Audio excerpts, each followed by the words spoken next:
setan itu juga ingin membuat gambar dirinya melalui patung-patung ini, melalui image-image ini. Sehingga kalau patung-patung ini, kalau kalian lihat di dalam perjanjian lama, itu ada patungnya dewa Molok, patungnya dewa Kamos, bentuknya macam-macam ya. Ada patung Dagon, ya, patung Dagon, ya, itu adalah dewa yang menurunkan hujan dan melindungi penuaian oleh orang Filistin, itu disembah ya, dewa Dagon itu dewanya orang Filistin. Itu kemudian disembah sama mereka, disujud sembah.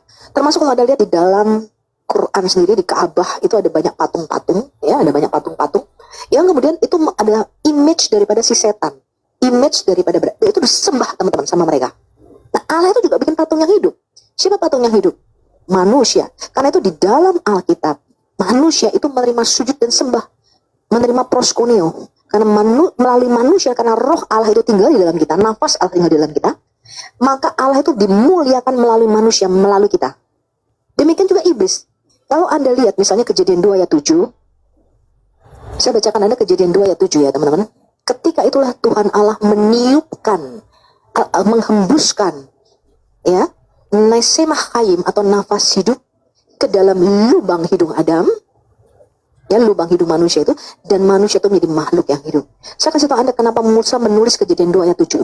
Di dalam Ancient Near East, di dalam tempat tinggal Musa pada waktu itu, mereka itu punya satu kebiasaan bikin patung berhala, bikin selem, bikin selem. Dan ketika mereka membuat patung, ya, pematung atau pemahat, tukang yang bikin berhala, itu mereka sebut sebagai the giver of life, yaitu pemberi nafas kehidupan. Kenapa? Karena orang-orang pada zaman itu, daerah Mesir, bukti-bukti arkeologinya kita temukan, ya, di daerah timur tengah, timur dekat Purba pada waktu itu, ketika pemahat atau pematung itu bikin selem, bikin gambar, misalnya patung Dagon, patung dewa ini, dewa itu, patung dewa-dewa gitu, mereka itu melakukan satu ritual, Yon. Ritualnya di dalam dunia timur dekat Purba itu namanya the opening of mouth and ear, yaitu ritual pembukaan mulut dan telinga. Jadi menggunakan, kalau di dalam video Al-Hayat ya, saya tunjukkan itu gambarnya, ada suatu alat begitu yang terbuat dari tulang-tulang binatang begitu, itu dimasukkan di mulut patung itu, dan mulut patungnya tuh dibuka. Jadi ini dibuka mulutnya, ya, atau disingkat dengan the ritual of opening mouth. Jadi mulut patung itu dibuka, lalu mereka tuh melakukan mungkin mantra-mantra atau nyanyian-nyanyian, puji-pujian. Mereka tuh panggil roh, ya, panggil roh, roh dewanya mereka, misalnya roh dewa Dagon atau roh dewa Molok atau siapa. Mereka melakukan ritual itu, lalu roh dewanya tuh dipanggil untuk masuk ke dalam patung itu.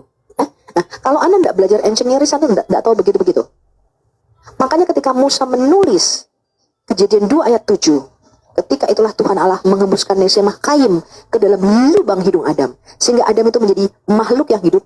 Musa tuh mau ngomong begini loh, bangsa Israel waktu itu tinggal di daerah timur tengah Purba, yang mana mereka percaya bahwa para pemahat atau pembuat patung-patung itu mereka melakukan ritual the opening of mouth and ear, ya, ketika mereka bikin patung dari batu, dari emas, dari perak, dari kayu. Mereka memanggil ritual roh itu masuk ke dalam patung itu. Mereka seakan dihembuskan nafas nesemah kayunya ke dalam lubang patung itu, dan mereka berharap patung ini menjadi patung yang hidup. Karena itu pematung atau pemahat di daerah timur tengah Purba itu disebut pemberi nafas kehidupan. Nah, inilah yang ditentang oleh Musa. Jadi Musa tuh mau ngomong, bukan para pematung, mereka itu bikin patung, tapi tidak bisa apa? Tidak bisa jadi patung yang hidup. Coba kita lihat ini, Mazmur 115. Makanya patung itu tidak boleh disembah, karena mereka gambar daripada iblis. Sedangkan yang boleh disembah itu manusia, karena manusia adalah gambar Allah. Coba kita lihat ya, Mazmur. Anda tangkap nggak ini? Mungkin bahasa saya agak tergopoh-gopoh. Iblis itu ingin memasukkan penyembahan untuk dirinya sendiri melalui patung-patung itu, teman-teman. Ya, tapi patung itu tidak bisa jadi patung yang hidup. Nah, coba kita lihat di Mazmur pasal 115. Teman-teman, ayat 2 saya bacakan catat ya. ayatnya ya, teman-teman ya, supaya teman-teman bisa menyimak, dapat pengajaran dari Bu Sophie, teman-teman. Kalau bisa direkam, teman-teman. Silakan, Bu. Mazmur 115 saya bacakan ada ayat 2. Mengapa bangsa-bangsa berkata, di mana Allah mereka? Jadi pada waktu itu bangsa-bangsa itu mempunyai berhalanya masing-masing. Allah kita di surga, di Samayim, ya, Hasamayim. Ia melakukan apa yang dikehendakinya. Lihat ini, apa kata pemazmur, ya, tentang Allah bangsa-bangsa lain. Dikatakan nih, berhala-berhala mereka adalah perak dan emas, buatan tangan manusia. Mempunyai mulut tetapi tidak dapat berkata-kata. Mempunyai mata tetapi tidak dapat melihat. Mempunyai telinga tetapi tidak dapat mendengar. Mempunyai hidung tetapi tidak dapat mencium. Mempunyai tangan tetapi tidak dapat meraba-raba. Mempunyai kaki tetapi tidak dapat berjalan. Dan tidak dapat memberi suara dengan kerongkongannya. Seperti itulah jadinya orang-orang yang membuatnya dan semua orang yang percaya kepadanya. Jadi pada waktu itu bangsa-bangsa itu bikin patung-patung itu dari emas, dari perak, dari kayu. Biasanya mereka memahat itu kalau kalian baca budaya timur dekat purba, mereka bikin dari batu, mereka bikin dari kayu. Jadi pohon itu mereka ukir, itu namanya disebut Dewi Asyirah di dalam Alkitab kita, atau Asyirati, yang menjadi simbol Dewi Alat di dalam Quran sekarang ya. Jadi Asyirah di dalam Alkitab kita itu sama dengan alat. Kalau Anda lihat baca surah 53 dalam Quran, surah 53 ayat 19, itu ada yang namanya Alat, Al-Uzza, dan Manat. Itu adalah nama dewa-dewi yang disembah oleh bangsa-bangsa Arab pada waktu itu, ya. Nah, Dewi Asyirah di dalam Alkitab itu nama lainnya adalah Dewi Alata atau Dewi Alat yang ada di dalam Quran. Itu sama, itu dewi yang sama, ya. Iya, dan simbolnya itu tadi pemberi kehidupan. Makanya simbolnya kan kalau di situ kan vagina, VJJ, betul? Betul. VJJ ini loh. Halo semua. Beda nih, Bu. Waduh. Udah main jilat-jilatan nih si ini nih. Ya, kacangnya masih banyak anak kecil nih. Iya. Jadi iblis itu juga bercokol di tadi, teman-teman. Dia bercokol di atas patung-patung itu, memberikan referensi penyembahan untuk dirinya. Paham ya? Jadi mereka membuat patung dari batu, dari kayu, dari emas, dari perak, dari apapun, whatever, name it. Tapi Alkitab mengatakan mereka punya mulut tapi tidak bisa bicara, punya mata tidak bisa melihat, punya telinga tidak bisa mendengar. Kenapa? Kalau Anda baca di kitab Yeremia, dikatakan Allah itu sudah membuat patungnya yang hidup, yaitu manusia. Jadi Allah itu dimuliakan melalui kita.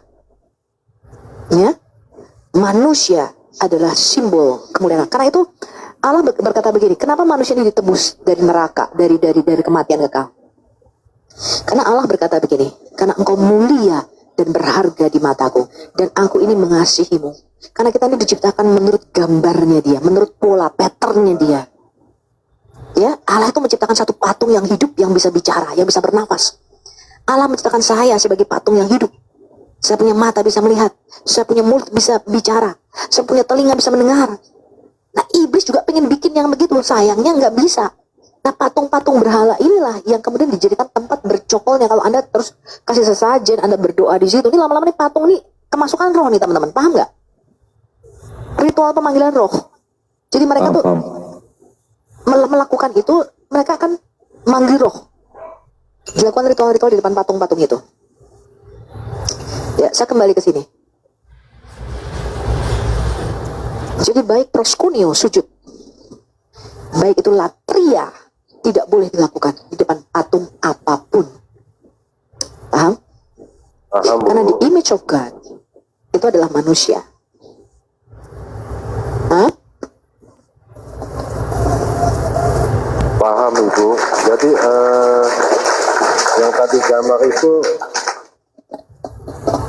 asin apa kagak tuh dijilat?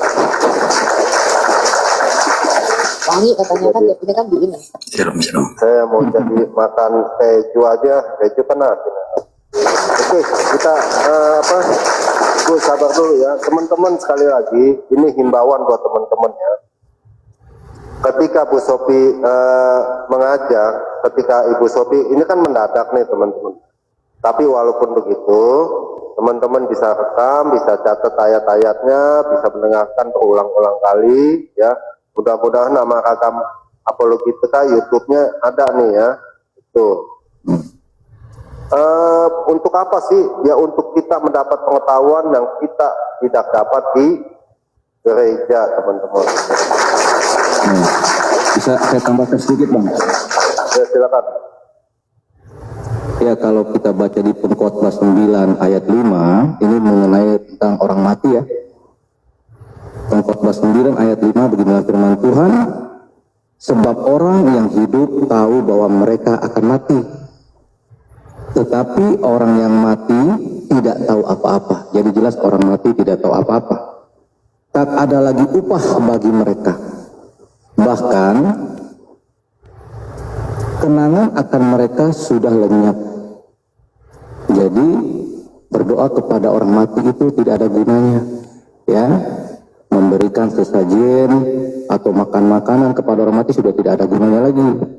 Kepada orang-orang tua atau leluhur, yang harusnya kita lakukan ketika orang tua masih hidup, kasih mereka makan yang baik, ya. Jangan ketika sudah mati baru kita kasih makan, ya. Lalu mengenai tentang patung tadi, ya, mungkin begini, saya pun tidak meragukan lah istilahnya niat menghormati teman-teman dari Katolik ya di dalam menghormati Maria. Tetapi memang Alkitab sangat jelas bahwa sujud dan ibadah itu hanya untuk Tuhan, karena pengantara kita cuma satu, Tuhan Yesus Kristus. Dan praktik menyembah bersujud di depan patung itu sangat dekat dengan penyembahan dan berpotensi ya, sangat berpotensi menyesatkan gitu loh. Itu yang saya takutkan, memang potensinya menyesatkan. Jadi ya tinggal kita pribadi lepas pribadi, ayo kita berpikir agar kita mau kembali kepada kebenaran firman Tuhan. Itu aja sih Bang. Ya, habis ini banyak yang DM gue sih ini. Amin, amin, amin, amin. Oh amin Bu, banyak yang DM saya. Itu gimana? Masa banyak yang DM saya? Amin. Oh ya betul tuh ya. Ditayangin di Ragam tapi amin. Ya, oke, Pak Ikan Asin. Salam Pak Ikan Asin.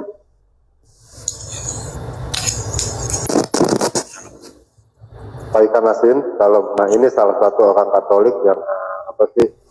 Menurut saya yang ini ya. Ibu saya banyak DM dibilang amin. Itulah Pak Ikan Asin kayak ini. Silakan Ibu Bu Sophie dilanjutkan. Sekali lagi saya terima kasih sama Bu Sophie ya. Apa sih mengajarkan teman-teman Kristen termasuk saya Bu ya. Terima kasih Bu Sophie. Silakan Bu, lanjut Bu.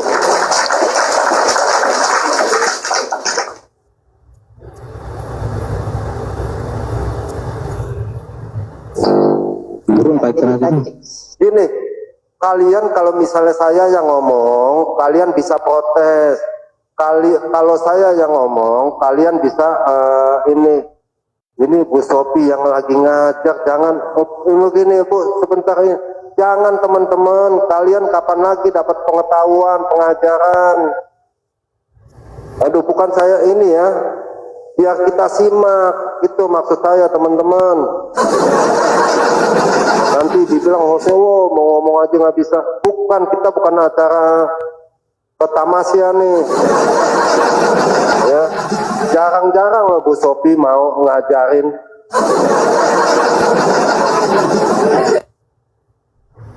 Silakan Bu, ini bikin hostnya naik pitama. Jadi gini, saya sih juga tidak meragukan seperti yang Pak Gema tadi katakan. Mereka pasti bukanlah secara intensi untuk menyembah patung. Saya juga tahu itu Pak. Tetapi memang kalau kita membuat patung dengan image apapun itu ya, siapapun itu yang kita anggap orang-orang kudus, sekalipun Yesus, sekalipun patung Yesus pun, itu berpotensi memang kita menjadi melakukan penyembahan kepada idols. Ya, potensi untuk menyesatkan itu ada. Jadi kayak gitu Pak, dikultuskan patung itu, ya kan, disiram-siram air, dikasih dupa, dikasih apa, itu kan patungnya jadi disucikan, jadi patung yang suci. Nah itu yang udah menyalahi firman Tuhan. Ya, saya rasa itu teman-teman. Kalau intensi kalian, saya tidak meragukan itu. Kalian pasti orang-orang yang pengen melakukan ibadah yang betul kan, begitu kan, ya kan, mengimani gitu kan, menghayati iman. Tetapi memang potensi ketika kalian membuat patung menyerupai apapun, kemudian berdoa di depannya, di hadapannya, apapun itu intensinya, memang berpotensi untuk melakukan penyembahan kepada ilah lain. Ya, saya rasa itu ya teman-teman ya. Nah, kalau udah begini kan baru ada kesempatan teman-teman, kalau teman-teman mau kurang jelas, mau bertanya silakan. Jangan begitu lagi ini, Bu, begini Bu, begitu. Jadi teman-teman yang di bawah buyar. Oke Pak Ikan Asin, apa yang mau disampaikan, apa yang mau ditanyakan Pak? Ya, jadi kalau masalah patung yang ada di dalam Katolik ya, tentang Maria, itu bukan disembah Pak, tapi hanya untuk mengenang. Kami pun nggak pernah merasakan menyembah patung Maria maupun patung Yesus, nggak pernah. Ya, nggak pernah kami merasa kalau kami berdoa selalu mata kami merem, gitu. Dan di dalam masalah berdoa kepada Maria itu kami meminta doa kepada dia, bukan meminta berkat. Bentar Pak, saya potong Pak. Bapak berdoa kepada Bunda Maria. Hanya menggunakan salam, Pak. Salam artinya sesama manusia, itu kan salam Maria gitu. Salam Maria kepada patung itu. Nah, bukan kepada patungnya. Kalau kami berdoa juga kan merem gitu loh. Oh, meremnya.